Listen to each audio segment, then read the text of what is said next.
Good morning, नमस्कार। जितने भी जवान हैं और जिनका एग्ज़ाम है 1 से 15 जून के बीच में, तो साथियों अपने चैनल के ऊपर आर्मी रिलेटेड जितना भी मैटर था करंट जीके सहित हमने अपने चैनल पर डाल रखा है। लेकिन कुछ बच्चों के ये डिमांड थी, सर कुछ जीके का पोर्शन भी हमें करवा दीजिए। तो देखिए इससे संबंधित मुझे कोई अलग से टीचर नहीं मिला, लेकिन अब समय बहुत कम है। लेकिन मैंने कोशिश की है कि जो मैटर मैंने तैयार किया था और उसी मैटर को मैं ही आपको पढ़ा सकूं। बिल्कुल बहुत शानदार तरीके से मैं पढ़ाऊंगा आपको, लेकिन मैटर वही लेके आया हूं मैं जो वास्तव में एग्जाम में पूछा गया है। आलतू फालतू का मैटर कुछ नहीं है कि सर वहां से उठा लिया, वहां से उठा लिया, कचरा पचरा, ये नहीं है। बिल्कुल वही मैटर है जहां से क्वेश्चन बनता है और वही चीज़ें मैं लेके आया हूँ आपके सामने। बहुत सारी मेहनत की गई है, मेहनत करने के बाद ही मैं आपके सामने आया हूँ। इतने दिन में इसी में लगा था और मैटर पूरा तैयार है एकदम। और आज मैं आपको इस हिस्ट्री की क्लास के अंदर, आज अपनी जो ये पहली इतिहास की क्लास रहने वाली है और इतिहास की क्लास का ये पार्ट 1 है। ये कितने समय का बनेगा ये तो बनेगा तब पता चलेगा। लगभग आपके 3 क्वेश्चन आने वाले हैं हिस्ट्री से संबंधित। जितनी भी जो हिस्ट्री है पूरी इंडिया की, उस हिस्ट्री से 3 क्वेश्चन आते हैं। 3 से 4 आ सकते हैं, ठीक है ना। लगभग 3-4 क्वेश्चन आने की संभावना रहती है। तो हिस्ट्री जितनी भी है उसके अंदर जो मुख्य पार्ट थे, मुख्य पॉइंट्स थे जो वास्तव में आपको एग्जाम में पूछे जाते हैं, वो सभी पॉइंट में लेके आया हूँ आज आपके सामने। और अच्छी तरीके से पढ़ के चले जाना, देख के चले जाना। जो चीज़ें जहाँ इंपॉर्टेंट बताऊँ उन चीज़ों को अच्छी तरीके से पढ़ के चले जाना, क्वेश्चन जरूर मिलेगा वहाँ से। तो चलिए शुरुआत करते हैं अपन। ये आज अपनी जो हिस्ट्री की क्लास है वो पहली क्लास रहने वाली है, यानी पार्ट 1 रहने वाला है। तो जल्दी आपको पार्ट 1, पार्ट 2 इस प्रकार मिल जाएंगे सभी, टेंशन मत ले। लगभग 3 से 4 क्वेश्चन आने की संभावना रहती है। और ये कंप्लीट होते ही अपन 1 तारीख से क्या करेंगे, ये जो भी एग्जाम होंगे उस एग्जाम के रिव्यू जैसे बच्चों के आएंगे उसके आधार पर क्वेश्चनों का एनालिसिस करवाऊंगा मैं, किस प्रकार के पेपर का पैटर्न आ रहा है। इसके बाद अपन टीए का जो बैच है वो नया बैच लेके आ रहे हैं, टीए आर्मी का।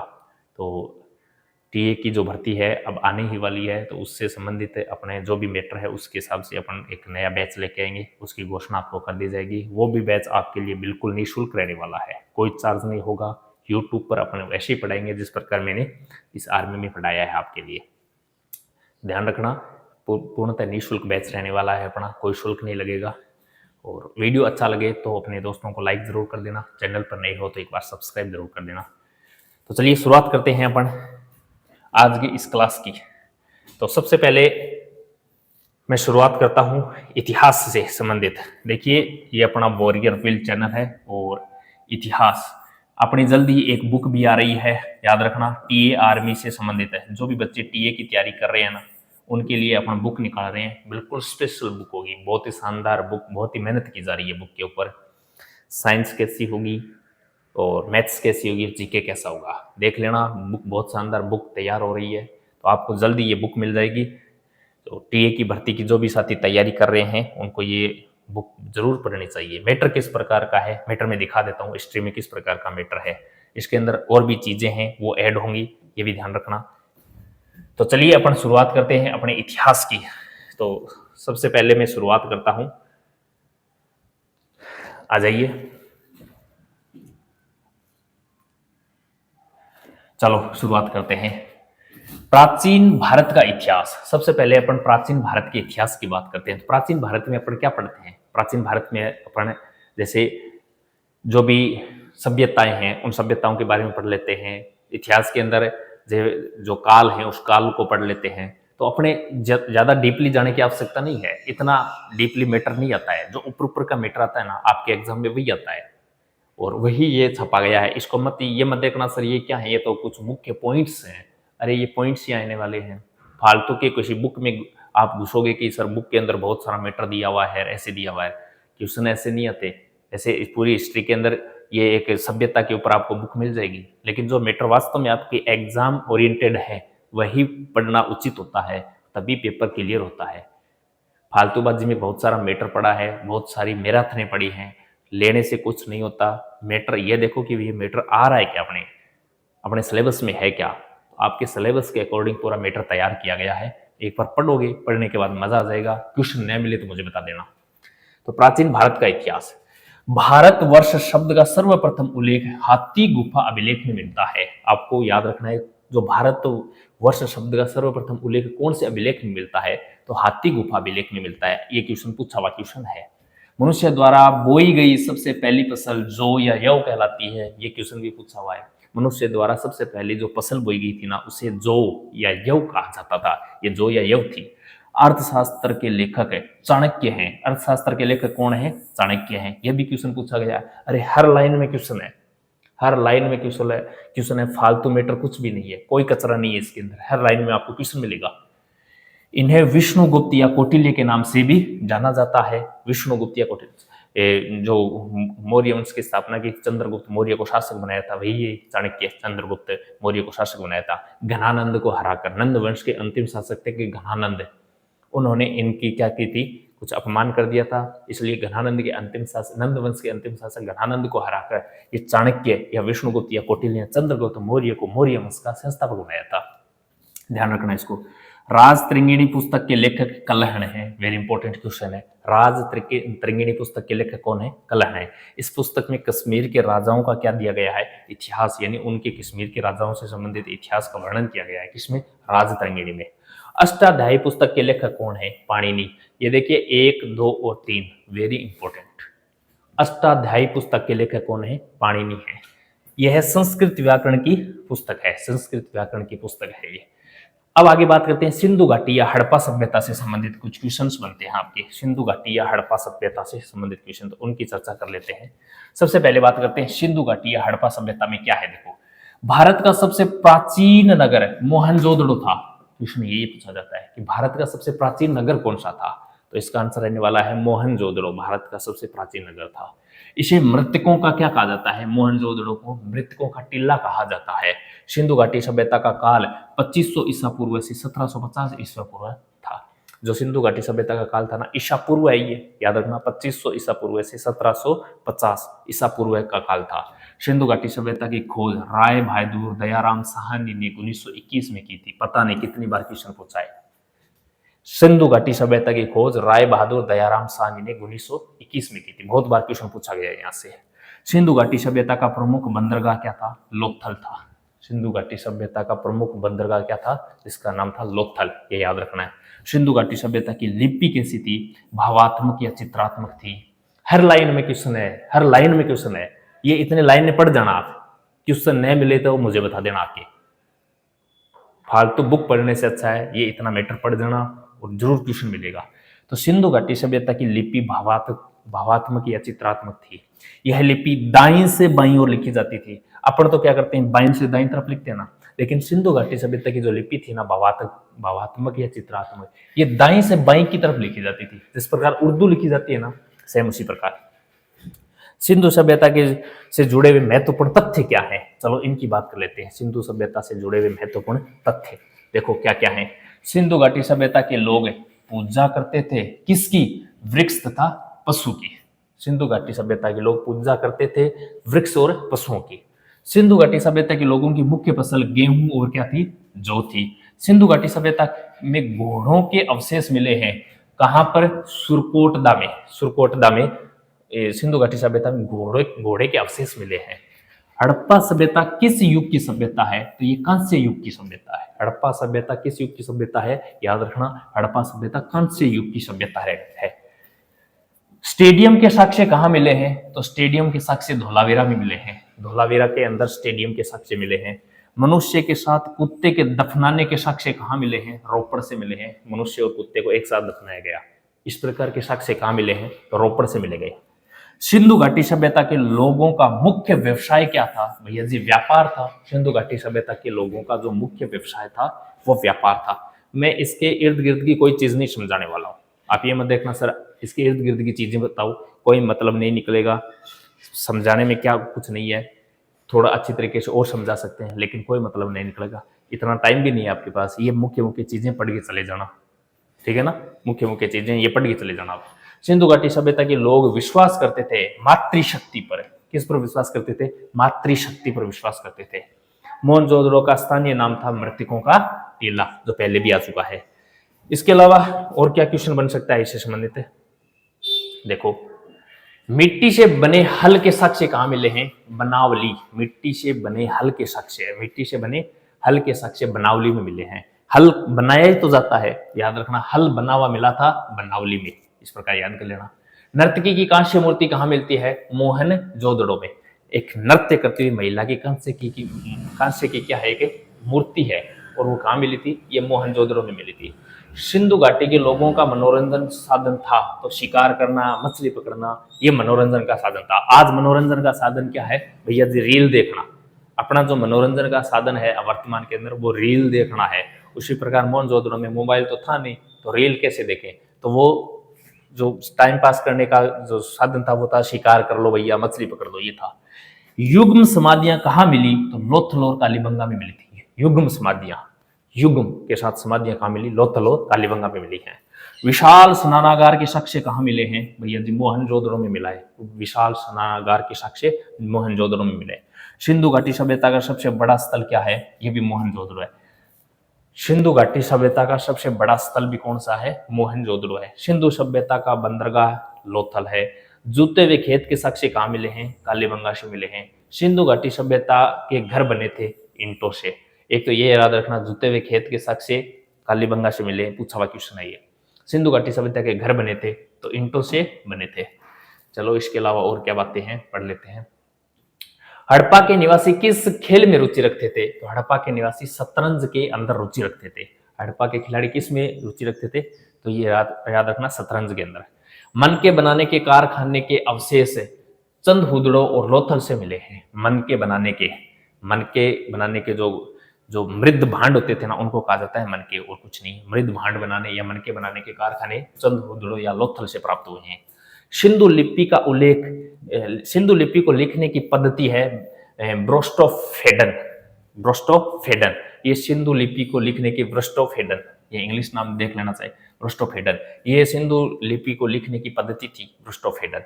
इसके अलावा कुछ सभ्यता, सिंधु सभ्यता के प्रमुख स्थल और किस नदी के किनारे हैं, इससे संबंधित आपको ये क्वेश्चन पूछ लिया जाता है। तो चलो मैं चर्चा कर लेता हूँ इसके ऊपर। क्या है सिंधु सभ्यता के प्रमुख स्थल? देखो, स्थल, प्रमुख खोजकर्ता, और कहाँ अवस्थित है, और किस नदी के किनारे स्थित है। तो इस प्रकार का प्रश्न पूछ लिया जाता है। याद रखना, हड़प्पा सभ्यता है ना, हड़प्पा सभ्यता के खोजकर्ता हैं दयाराम साहनी, और ये कहाँ स्थित है? पाकिस्तान में स्थित है, और रावी नदी के किनारे स्थित है। वहीं आगे बात करते हैं मोहनजोदड़ो। मोहनजोदड़ो के खोजकर्ता या उत्खननकर्ता हैं राखलदास बनर्जी, और ये भी पाकिस्तान में स्थित है, और ये सिंधु नदी के किनारे स्थित है। याद रखना, हड़प्पा रावी नदी के किनारे है, मोहनजोदड़ो सिंधु नदी के किनारे है। चंद हुदड़ो की बात करते हैं तो अर्नेस्ट मेके इसके उत्खननकर्ता या खोजकर्ता है। वहीं अवस्थिति की बात करते हैं, पाकिस्तान में स्थित है और सिंधु नदी के किनारे स्थित है, सिंधु पर ये स्थित है। रोपड़, रोपड़ के जो खोजकर्ता है यज्ञदत्त शर्मा, रोपड़ सभ्यता है, इनके खोज करते हैं यज्ञदत्त शर्मा, और ये कहाँ स्थित है? रोपड़ पंजाब में स्थित है, अपन पढ़ते भी हैं। और ये सतलज नदी के किनारे है। रोपड़ कहाँ पर है? सतलज नदी के किनारे स्थित है। इसके अलावा कालीबंगा, ये तो राजस्थान वाली है भैया, कालीबंगा। कालीबंगा के खोज करते हैं बाल कृष्ण थापर, और ये कहाँ स्थित है? ये राजस्थान में स्थित है और घग्गर नदी के किनारे स्थित है। आलमगीरपुर, ये यज्ञदत्त शर्मा इसके भी खोज करता है, और ये मेरठ यूपी के अंदर स्थित है और हिंडन नदी के किनारे स्थित है। बनावली, बनावली RS बिस्ट इसके खोज करता है, बनावली हरियाणा में स्थित है, सरस्वती नदी के किनारे स्थित है। वहीं आगे बात करते हैं धोलावीरा। धोलावीरा जेपी जोशी, धोलावीरा के खोजकर्ता कौन है? जेपी जोशी, और ये गुजरात में स्थित है। किस नदी के किनारे है? लूणी नदी के किनारे स्थित है। आगे बात करते हैं लोथल। लोथल के खोजकर्ता कौन है? तो है SR राव, और कहाँ स्थित है ये? गुजरात के अंदर स्थित है लोथल, और भोगवा नदी के किनारे स्थित है। वहीं बात करते हैं राखी गड्डी। ये राखी गड्डी हरियाणा में स्थित है और सरस्वती एवं दृश्यवती नदी के किनारे स्थित है। तो ये कुछ स्थल हैं सिंधु सभ्यता के प्रमुख स्थल, जो किन्होंने खोज की थी, कहाँ स्थित हैं और किस नदी के किनारे स्थित हैं। तो इससे संबंधित क्वेश्चन कभी कभी एग्जाम में पूछ लिया जाता है। इंपॉर्टेंट सारणी है, याद रख लेना, एक क्वेश्चन जरूर मिल जाता है यहाँ से।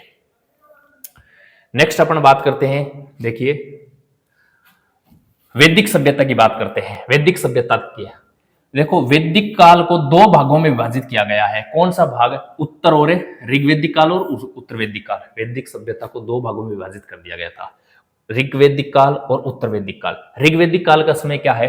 1500 से 1000 ईसा पूर्व है, और उत्तर वैदिक काल 1000 से 600 ईसा पूर्व है। तो ये जो वैदिक काल है, वैदिक काल को दो भागों में विभाजित किया था, ऋग्वैदिक काल और उत्तर वैदिक काल। अब इन कालों में क्या हुआ था? प्रमुख, सबसे पहले देखो इनके वेदों का काल याद रखना, 1500 से 1000 ऋग्वैदिक काल है और 1000 से 600 कौन सा है? उत्तर वैदिक काल है।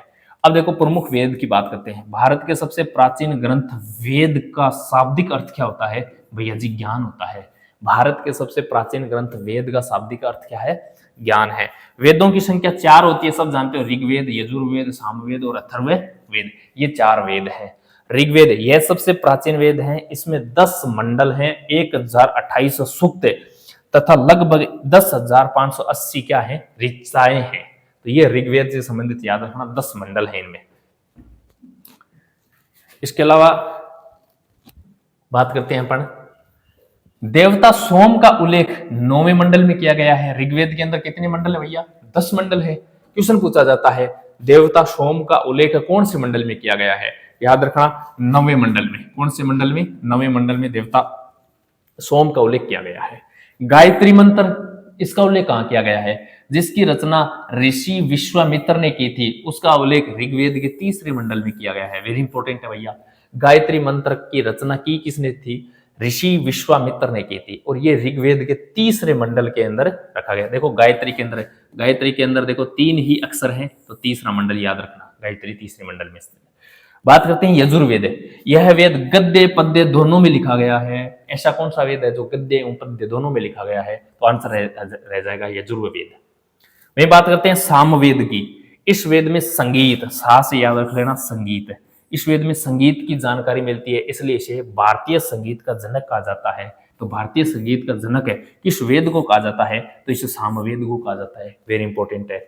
अथर्ववेद, यह वेद सबसे बाद में लिखा गया है। क्वेश्चन आता है सबसे नवीनतम वेद कौन सा है, या सबसे नया वेद कौन सा है? इसका आंसर अथर्ववेद ही होता है, क्योंकि ये सबसे बाद में लिखा गया था।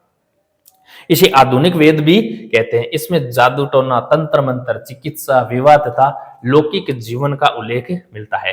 क्वेश्चन ये भी पूछा जाता है जादू टोना या झाड़ झफाड़, ये जितने भी होते हैं, उससे संबंधित वेद कौन सा है? याद रखना अथर्ववेद है। जादू टोनों से संबंधित कौन सा वेद है? अथर्ववेद है। नेक्स्ट चलो बात करते हैं अपन अन्य महत्वपूर्ण तथ्य वैदिक काल के क्या हैं। ऋग्वेद में सबसे पवित्र नदी कौन सी थी? सरस्वती थी। ऋग्वेद में सबसे पवित्र नदी सरस्वती नदी को माना गया है। भारतीय संगीत का जनक है किस वेद को कहा जाता है? भाई सामवेद को कहा जाता है। सामवेद में संगीत का उल्लेख है, इसी सामवेद को भारतीय संगीत का जनक कहा जाता है। सबसे छोटा वेद कौन सा है? सामवेद ही होता है, क्योंकि संगीत छोटा सा ही होता है, ज्यादा बड़ा नहीं होता है। याद रख लेना सामवेद सबसे छोटा है। आयुर्वेद का वर्णन किस वेद में है? तो आयुर्वेद का वर्णन अथर्ववेद में किया गया है, ये याद रखना। सबसे प्राचीनतम वेद कौन सा है? तो ऋग्वेद है सबसे प्राचीनतम। तो गायत्री मंत्र का उल्लेख किस में मिलता है? तो ऋग्वेद के 3रे मंडल में मिलता है। पुराणों की संख्या कितनी है? पुराणों की संख्या याद रख लेना 18 है। आर्य भारत में सर्वप्रथम कहां से बसे थे? आर्य हैं वो भारत में सर्वप्रथम कहां बसे? तो सप्त सिंधु यानी पंजाब के आसपास बसे थे। आर्य भारत के अंदर सबसे पहले कहां बसे थे? सप्त सिंधु यानी पंजाब के आसपास बसे थे। नेक्स्ट अपन बात करते हैं क्या है, ऋग्वैदिक काल का सबसे महत्वपूर्ण देवता है इंद्र। ये याद रखना, ऋग्वैदिक काल का सबसे महत्वपूर्ण देवता कौन है? इंद्र है। इसके अलावा अपना आगे चलते हैं और कुछ और चीजों की बात करते हैं। नेक्स्ट क्या दिया गया है, प्रथम विधि निर्माता किसे माना जाता है? तो मनु को माना जाता है। प्रथम विधि निर्माता मनु को माना गया है। चरक संहिता की रचना किसने की थी? तो महर्षि चरक के द्वारा की गई थी। चरक संहिता की रचना महर्षि चरक के द्वारा की गई थी। वैशेषिक दर्शन के प्रतिपादक कौन थे? तो ये कणाद थे। याद रखना कणाद। चरक संहिता किस विषय से संबंधित थी? चरक संहिता चिकित्सा से संबंधित थी और महर्षि चरक के द्वारा लिखी गई थी। चरक संहिता चिकित्सा से संबंधित थी। अष्टाध्यायी व्याकरण ग्रंथ की रचना किसने की थी? तो अष्टाध्यायी पाणिनि से संबंधित है। भारतीय दर्शन की प्रारंभिक विचारधारा थी सांख्य। भारतीय दर्शन की प्रारंभिक विचारधारा क्या थी? सांख्य थी। सबसे प्राचीन स्मृति कौन सी है? सबसे प्राचीन स्मृति है मनुष्य स्मृति। सबसे प्राचीन स्मृति कौन सी है? मनुष्य स्मृति है। गायत्री मंत्र की रचना किसने की थी? तो गायत्री मंत्र की रचना विश्वामित्र ने की थी। तो वेरी इंपॉर्टेंट लाइनें हैं, सीधे सीधे क्वेश्चन है, लाइनें नहीं है भैया, क्वेश्चन ही है ये, पढ़ के चले जाना। चलो प्रमुख दर्शन एवं उनके प्रवर्तकों की बात कर लेते हैं भैया। प्रमुख दर्शन और उनके प्रवर्तकों की बात कर लेते हैं।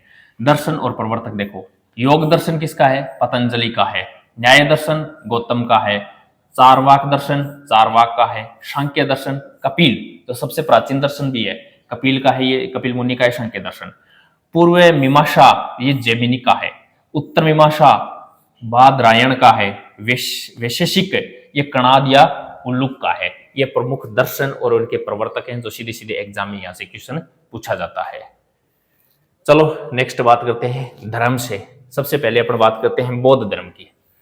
बौद्ध धर्म के संस्थापक कौन है? गौतम बुद्ध। बौद्ध धर्म के संस्थापक हैं गौतम बुद्ध थे। इन्हें एशिया का क्या कहा जाता है? ज्योति पुंज कहा जाता है। तो बौद्ध धर्म के संस्थापक लाइट ऑफ एशिया कहा जाता है। तो बौद्ध धर्म के संस्थापक गौतम बुद्ध थे। इन्हें एशिया का ज्योतिपुंज यानी लाइट ऑफ एशिया कहा जाता है। गौतम बुद्ध का जीवन परिचय की बात करते हैं तो यहां से क्वेश्चन पूछ लिया जाता है। बौद्ध धर्म के संस्थापक गौतम बुद्ध के जीवन परिचय से संबंधित एक क्वेश्चन बार बार पूछा जाता है। गौतम बुद्ध का जन्म 563 ईसा पूर्व में हुआ। कपिल वस्तु के लुम्बिनी नामक स्थान पर हुआ था। कपिल वस्तु के लुम्बिनी स्थान पर हुआ था। बचपन का नाम इनका क्या था? सिद्धार्थ था। पिता का नाम शुद्धोधन, जो सांख्य गण के क्या थे? प्रधान थे। माता माया देवी, इनकी मृत्यु सिद्धार्थ के जन्म के 7वें दिन हो गई थी और इनका पालन पोषण इनकी मौसी यानी प्रजापति गौतमी ने किया था। तो ये भी यहां से क्वेश्चन पूछ लिया जाता है। पिता शुद्धोधन थे, माता माया देवी थी, याद रखना इसको। गौतम बुद्ध की जो पत्नी थी वो थी यशोधरा। गौतम बुद्ध का विवाह 16 वर्ष की आयु में हो चुका था। तो गौतम बुद्ध की पत्नी का नाम था यशोधरा। और बौद्ध धर्म से संबंधित क्या क्वेश्चन पूछा जाता है? चलो बात करते हैं अपन। देखिए पुत्र थे राहुल। गौतम बुद्ध के पुत्र क्या थे? राहुल थे। गृह त्याग क्या था? 29 वर्ष की आयु में गृह त्याग किया था, जिसे बौद्ध धर्म में महाभिनिष्क्रमण कहा जाता है। बौद्ध धर्म के अंदर गौतम बुद्ध ने 29 वर्ष की आयु के अंदर गृह त्याग किया था, यानी घर को त्याग दिया था। और इस गृह त्याग को बौद्ध धर्म में क्या कहा जाता है? तो महाभिनिष्क्रमण कहा जाता है। ये थोड़ा याद रखना। प्रथम उपदेश, बुद्ध ने अपना प्रथम उपदेश सारनाथ में दिए थे। प्रथम उपदेश की बात करें तो गौतम बुद्ध ने अपने प्रथम उपदेश कहां दिए थे? सारनाथ में दिए थे, जिसे धर्म चक्र प्रवर्तन कहा जाता है। बौद्ध धर्म में प्रथम उपदेश देना या ज्ञान देना, उसको किस नाम से जाना जाता है? तो धर्म चक्र प्रवर्तन के नाम से जाना जाता है। मृत्यु की बात करें तो 483 ईसा पूर्व में 80 वर्ष की आयु में कुशीनगर उत्तर प्रदेश नामक स्थान पर हुई थी, जिसे बौद्ध धर्म में महापरिनिर्वाण कहा जाता है। तो ये याद रखना, कुशीनगर में इनकी मृत्यु हो गई थी। इसके अलावा बौद्ध धर्म के अंदर कुछ संगीतियां हुई थी और इन संगीतियों से प्रश्न पूछा जाता है। 4 संगीतियां थी, इन संगीतियों से प्रश्न पूछा जाता है। देखो प्रथम संगीति 483 ईसा पूर्व में हुई थी, राजगृह में हुई थी और उसका शासक था अजात शत्रु। किसके शासन काल में? अजात शत्रु के शासक के समय ये प्रथम बौद्ध संगीति हुई थी 483 ईस्वी। कहां? राजगृह में। द्वितीय बौद्ध संगीति हुई थी 383 ईसा पूर्व में, यानी 100 साल बाद, और वैशाली में हुई थी। शासक कौन था उस समय? कालाशोक के समय हुई थी। तृतीय बौद्ध संगीति हुई थी 251 ईसा पूर्व में। कहां पर हुई थी? पाटलिपुत्र में हुई थी और शासक कौन था? अशोक था। चतुर्थ बौद्ध संगीति हुई थी प्रथम शताब्दी के अंदर और कुंडलवन यानी कश्मीर में हुई थी और कनिष्क क्या था? यहाँ का शासक था। तो याद रख लेना, अजातशत्रु, कालाशोक, अशोक और कनिष्क। एसएससी में तो इस प्रकार इस संगीतियों से संबंधित बहुत शानदार क्वेश्चन पूछा जाता है।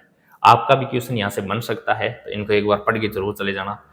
बुद्ध के जीवन से संबंधित प्रतीक हैं, इनका भी क्वेश्चन पूछा जाता है। चलिए इन प्रतीक से संबंधित क्या क्या क्वेश्चन बन सकते हैं, चलो इनको भी थोड़ा देख लेते हैं। दर्शन और प्रवर्तक की बात करते हैं तो योग दर्शन ये तो पढ़ लिए यार, ये तो पढ़ लिए थे। बुद्ध के जीवन से संबंधित प्रतीक ये नहीं, वो तो दर्शन प्रवर्तक के ऊपर आ गया था, यहाँ गलत टाइप किया इसने।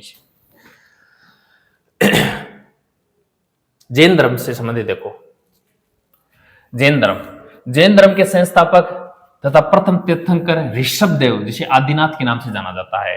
तो जैन धर्म की बात करें तो जैन धर्म के संस्थापक बोल दो या इनका संस्थापक या फिर प्रथम तीर्थंकर कौन थे, तो वो थे ऋषभ देव, जिसका नाम क्या है, आदिनाथ। जैन धर्म के 23वें तीर्थंकर थे पार्श्वनाथ थे, जो कि काशी के राजा अश्वसेन के पुत्र थे। तो जैन धर्म के जो 23वें तीर्थंकर थे वो थे पार्श्वनाथ, जो काशी के राजा अश्वसेन के पुत्र थे। महावीर स्वामी जैन धर्म के 24वें और अंतिम तीर्थंकर थे। तो क्वेश्चन पूछ लिया जाता है जैन धर्म में कुल कितने तीर्थंकर बने थे, तो 24 तीर्थंकर बने थे, जिसमें से प्रथम इंपॉर्टेंट है और 24वां इंपॉर्टेंट है, दोनों इंपॉर्टेंट है। प्रथम तो था ऋषभ देव, जिसे आदिनाथ भी कहा जाता है। 24वां और अंतिम कौन थे, महावीर स्वामी थे। जैन धर्म में कर्म फल से मुक्ति हेतु निम्न त्रिरत्न का अनुशीलन आवश्यक माना गया है। जैन धर्म में कर्म फल से मुक्ति, जैसा कर्म करोगे वैसा फल मिलेगा। तो जैन धर्म में कर्म फल से मुक्ति से संबंधित 3 क्या बताए गए हैं, 3 त्रिरत्न बताए गए हैं। कौन कौन से, इनको अपन चर्चा कर लेते हैं। देखिए, समयक दर्शन, समयक ज्ञान, समयक आचरण, ये 3 वो त्रिरत्न हैं जैन धर्म से संबंधित, याद रखना इनको। समयक दर्शन, समयक ज्ञान और समयक आचरण। महावीर स्वामी का जीवन, यहाँ से महावीर स्वामी से संबंधित क्वेश्चन भी पूछा जाता है। तो चलिए शुरुआत करते हैं। महावीर स्वामी का जन्म 540 ईसा पूर्व में, यानी लगभग 599 ईसा पूर्व में कुंडल ग्राम वैशाली, कुंडल ग्राम यानी वैशाली में हुआ था। इनके बचपन का नाम क्या था, वर्धमान था। तो महावीर स्वामी का जन्म 540 ईसा पूर्व में हुआ था, कुंडल ग्राम वैशाली में हुआ था, और वर्धमान इनका बचपन का नाम था।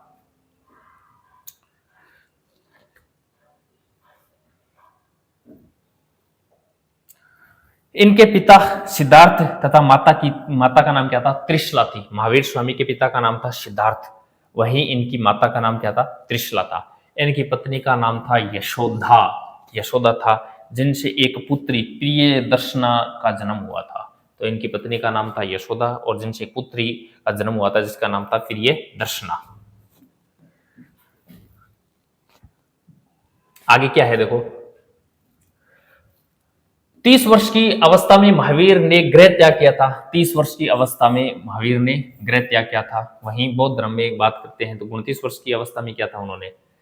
तो 30 वर्ष की अवस्था में गृह त्याग किया था और 12 वर्ष की कठिन तपस्या के बाद 42 वर्ष की अवस्था में रिजुपालिका नदी के तट पर शाल वृक्ष के नीचे इन्हें कैवल्य या सर्वोच्च ज्ञान प्राप्त हुआ था। यह क्वेश्चन पूछा जाता है। 12 साल की कठिन तपस्या के बाद यानी 42 वर्ष की अवस्था में रिजुपालिका नदी के तट पर शाल वृक्ष के नीचे केवलव्य यानी सर्वोच्च ज्ञान प्राप्त हुआ था। 468 ईसा पूर्व में 72 वर्ष की आयु में बिहार के पावापुरी नामक स्थान पर महावीर स्वामी की क्या हो चुकी थी, मृत्यु हो चुकी थी।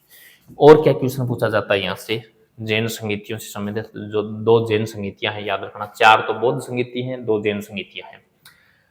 300 ईसा पूर्व में पहली संगीति पाटलिपुत्र में हुई थी, शासक था चंद्रगुप्त मौर्य। वहीं दूसरी की बात करें तो 512 ईस्वी में हुई थी और ये वल्लभी नामक स्थान पर हुई थी और गुप्त काल के अंदर। कौन से काल के अंदर, गुप्त काल के दौरान हुई थी। प्रमुख तथ्यों की बात कर लेते हैं। चलो, प्रमुख तथ्य, जैन धर्म का प्रसिद्ध मंदिर देलवाड़ा मंदिर है। जैन धर्म का प्रसिद्ध मंदिर कहाँ है, देलवाड़ा, राजस्थान में स्थित है ये। जैन साहित्य को आगमन साहित्य कहा जाता है। जैन साहित्य को आगमन साहित्य कहा जाता है। जैन धर्म के पंच महावृत अहिंसा, सत्य, अपरिग्रह, अस्तेय तथा ब्रह्मचर्य, ये जैन धर्म के क्या है, पंच महावृत है। महावीर स्वामी के बाद जैन धर्म 2 भागों में विभक्त हो चुका था, श्वेतांबर और दिगंबर। महावीर स्वामी के बाद जैन धर्म 2 भागों में विभाजित हो चुका था। एक तो श्वेतांबर था और एक दूसरा कौन सा था, दिगंबर था। महावीर स्वामी के दामाद का नाम जामिल था। महावीर स्वामी के दामाद का नाम, जो प्रिय दर्शना इनकी पुत्री थी ना, उनका जो शादी हुई थी वो जामिल से हुई थी, तो इनका जो महावीर स्वामी के दामाद का नाम था जामिल था। जैन धर्म के त्रिरत्न थे, समयक ज्ञान, समयक दर्शन और समयक चरित्र, ये जैन धर्म के त्रिरत्न है। महावीर स्वामी के 11 शिष्यों को गंधर्व कहा जाता है। महावीर स्वामी के 11 शिष्य थे, उनको क्या कहा जाता है, गंधर्व कहा जाता है। अब कुछ अन्य धर्म हैं, अन्य धर्म से संबंधित भी क्वेश्चन पूछ लिए जाते हैं, तो छोटे छोटे इनसे कुछ पार्ट हैं वो याद रख लेना, बता देता हूं मैं। सिख धर्म, ये सिख धर्म क्या होता है, सिख धर्म की स्थापना गुरु नानक देव ने की थी। सिख धर्म की स्थापना किसने की थी, गुरु नानक देव ने की थी। ये सिखों के पहले गुरु थे। सिखों के कौन से गुरु थे? पहले गुरु थे ये सिखों के। इन्होंने लंगर यानी पंगत व्यवस्था का प्रचलन कराया और अनेक संगत यानी धर्मशाला स्थापित करवाई थी। तो सिख धर्म के संस्थापक कौन थे? गुरु नानक देव थे। गुरु अर्जुन देव सिखों के 5वें गुरु थे। इन्हें आदि ग्रंथ की रचना की थी। जो सिखों के 5वें गुरु थे अर्जुन देव, इन्होंने आदि ग्रंथ की क्या की थी? रचना की थी। मुगल बादशाह जहांगीर ने 1606 ईस्वी में गुरु अर्जुन देव की हत्या करवा दी थी। यह भी याद रखना, क्वेश्चन पूछ लिया जा सकता है। मुगल बादशाह जहांगीर ने 1606 में गुरु अर्जुन देव की हत्या करवाई थी। सिखों के 10वें गुरु और अंतिम गुरु थे कौन? गुरु गोविंद सिंह। ये सिखों के अंतिम गुरु और 10वें गुरु थे। इसके अलावा बात कर लेते हैं ईसाई धर्म की। ईसाई धर्म से संबंधित क्या है? ईसाई धर्म के संस्थापक ईसा मसीह हैं। ईसाई धर्म के संस्थापक कौन है? ईसा मसीह हैं। प्रमुख ग्रंथ क्या है इनका? बाइबिल। ईसाई धर्म के संस्थापक हैं ईसा मसीह और इनका ग्रंथ है बाइबिल। ईसा मसीह का जन्म जेरूशलम के निकट बेथलेहम नामक स्थान पर हुआ था। ईसा मसीह का जन्म कहाँ हुआ था? जेरूशलम के निकट और बेथलेहम नामक स्थान पर हुआ था। ये याद रखना थोड़ा।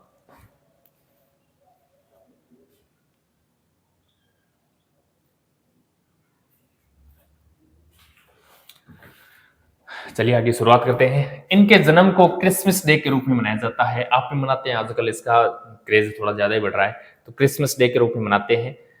ईसा मसीह को रोमन गवर्नर पोंटियस ने फांसी पर चढ़ाया था। ये देखिए, ईसा मसीह को रोमन गवर्नर था एक पोंटियस, इसने इनको फांसी पर चढ़ाया था। तभी तो आप ईसाई धर्म के अंदर वो एक लटका हुआ व्यक्ति देखते हैं आप। इस्लाम धर्म की बात करते हैं। फांसी पर किसने चढ़ाया था? पोंटियर नामक ये एक रोमन का गवर्नर था। इन्होंने ईसा मसीह को फांसी पर चढ़ाया था। इस्लाम धर्म की बात कर लेते हैं। चलो, इस्लाम धर्म के संस्थापक हजरत मोहम्मद साहब थे। इस्लाम धर्म के संस्थापक कौन थे? हजरत मोहम्मद साहब थे। इनका जन्म 570 ईस्वी के अंदर मक्का में हुआ था। कहाँ हुआ था? मक्का में हुआ था। 622 ईस्वी में पैगंबर की मक्का से मदीना की यात्रा को हिजरी संवत के नाम से जाना जाता है। कुरान इस्लाम धर्म का पवित्र क्या है? ग्रंथ है। याद रखना, इस्लाम धर्म का पवित्र ग्रंथ क्या है? कुरान। इसके आगे अपन बात करते हैं और क्या है, सिकंदर से संबंधित कुछ बात कर लेते हैं। देखिए, सिकंदर मकदूनिया का शासक था। सिकंदर कहां का शासक था? मकदूनिया का शासक था। सिकंदर के गुरु का नाम अरस्तु था। सिकंदर का सेनापति सेल्यूकस निकेटर था। सिकंदर का सेनापति कौन था? Seleucus Nicator. सेल्यूकस निकेटर से संबंधित कुछ फेमस फोर्ट्स भी बने हुए हैं। बहुत अच्छा ये सिकंदर का सेनापति था ये सेल्यूकस निकेटर। सिकंदर की मृत्यु 323 ईसा पूर्व में बेबीलोन में हुई थी। अब बात करते हैं मौर्य काल की। मौर्य साम्राज्य, यहां से क्वेश्चन पूछ लिया जाता है मौर्य साम्राज्य से संबंधित।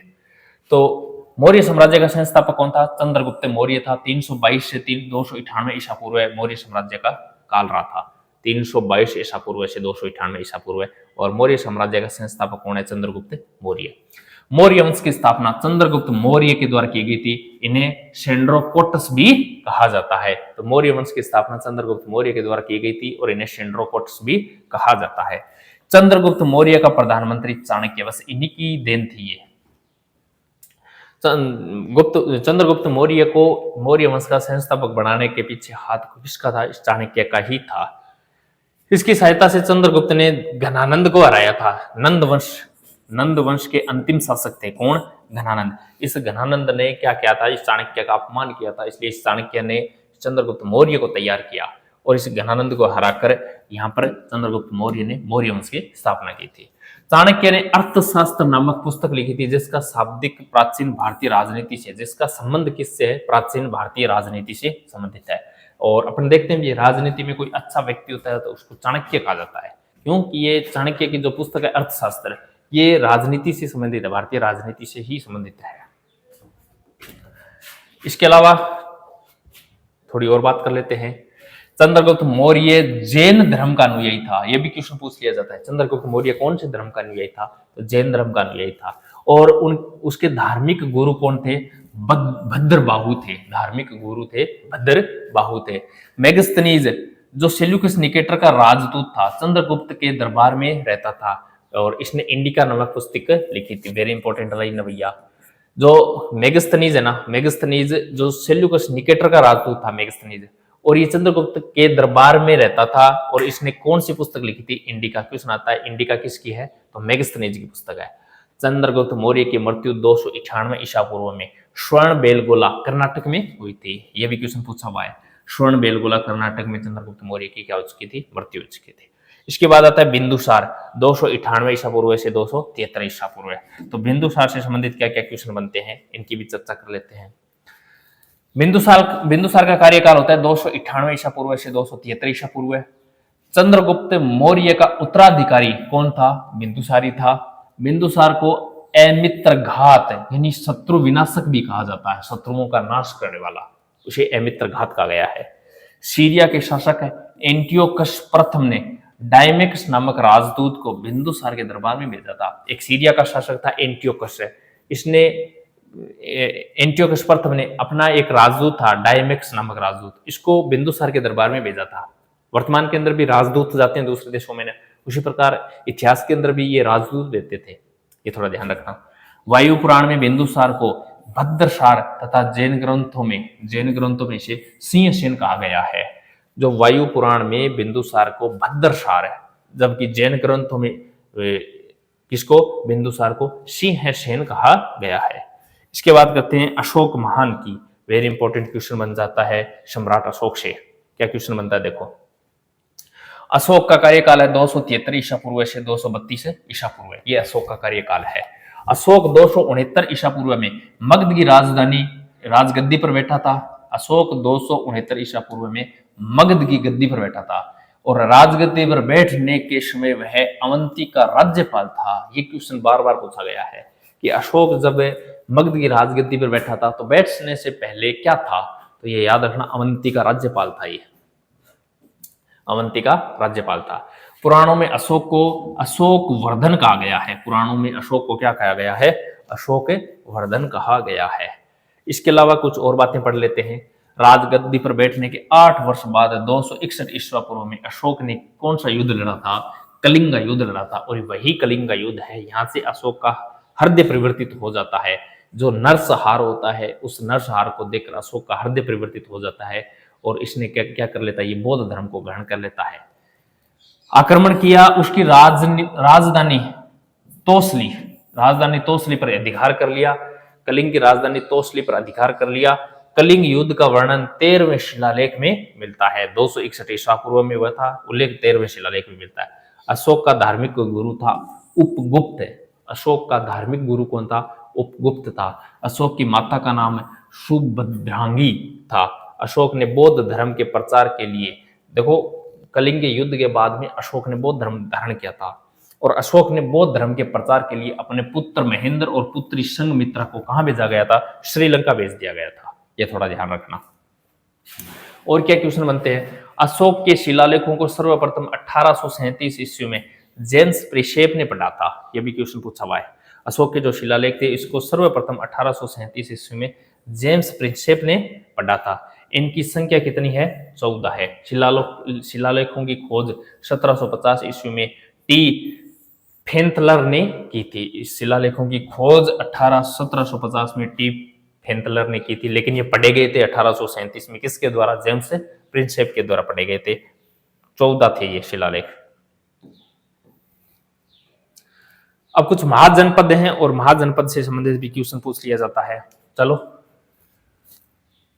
महाजनपद, उनकी राजधानी और वर्तमान में किस क्षेत्र में स्थित है? ये अंग महाजनपद की राजधानी क्या थी? अंग महाजनपद की राजधानी थी चंपा। और ये वर्तमान क्षेत्र की बात करते हैं मुंगेर व भागलपुर बिहार में स्थित है अंग। एक मगध की बात करते हैं तो मगध जो महाजनपद था उसकी राजधानी थी राजगृह और गिरिव्रज और वर्तमान के अंदर गया बिहार के अंदर स्थित है। कौशल महाजनपद की राजधानी थी श्रावस्ती और वर्तमान के अंदर गोंडा व फौजाबाद उत्तर प्रदेश के अंदर स्थित है। काशी की बात करें तो काशी महाजनपद की राजधानी थी वाराणसी और ये वर्तमान के अंदर कहाँ है? यूपी के अंदर स्थित है। वज्जी महाजनपद की राजधानी है वैशाली मिथिला और मुजफ्फरनगर वर्तमान के अंदर ये स्थित है। ये इनकी राजधानियां थी, याद रखना इसको। मल की राजधानी थी कुशीनगर और पावा दोनों ही थी, और गोरखपुर व बरेली वर्तमान के अंदर ये स्थित है। चेदी की बात करें तो राजधानी थी स्वथिवती या शक्तिमती और वर्तमान में बुंदेलखंड के अंदर स्थित है। कुरु की बात करें तो कुरु इंद्रप्रस्थ, इनकी राजधानी थी दिल्ली, हरियाणा, मेरठ। कुरुक्षेत्र इंद्रप्रस्थ है, महाभारत वाला यही है वो, और कुछ नहीं है। दिल्ली, हरियाणा, मेरठ वर्तमान में स्थित है। पांचाल जो महाजनपद था पांचाल, तो इसकी राजधानी थी अही छत्र व कांपिल्य, और वर्तमान में बंदायू और बरेली में स्थित है ये। इसके अलावा कुछ और है, इनको भी देख लेते हैं। वत्स महाजनपद की राजधानी थी कौशाम्बी, वर्तमान में इलाहाबाद यानी प्रयागराज यूपी में स्थित है। मत्स्य, ये तो राजस्थान वाला है अपना, जयपुर वाला। मत्स्य महाजनपद की राजधानी थी विराटनगर, और ये जयपुर अलवर में स्थित है राजस्थान के अंदर। शूरसेन महाजनपद की राजधानी थी मथुरा, और ये वर्तमान के अंदर मथुरा में स्थित है, मथुरा। अश्मक महाजनपद की राजधानी थी पोटली, और ये गोदावरी के आसपास, गोदावरी नदी है उसके आसपास ये स्थित है वर्तमान में। अवंती की राजधानी थी उज्जैन और महिष्मती, तो ये अवंती वाला इलाका कहां था? मालवा के आसपास था। गांधार महाजनपद की राजधानी थी तक्षशिला, और ये इसका क्षेत्र था रावलपिंडी के आसपास। इसके अलावा कंबोज महाजनपद की राजधानी थी पूंछ, और इसका क्षेत्र था वो हजारा और राजौरी के आसपास था। तो ये कुछ महाजनपद और राजधानियां और वर्तमान क्षेत्र याद कर लेना, यहां से क्वेश्चन पूछ लिया जाता है।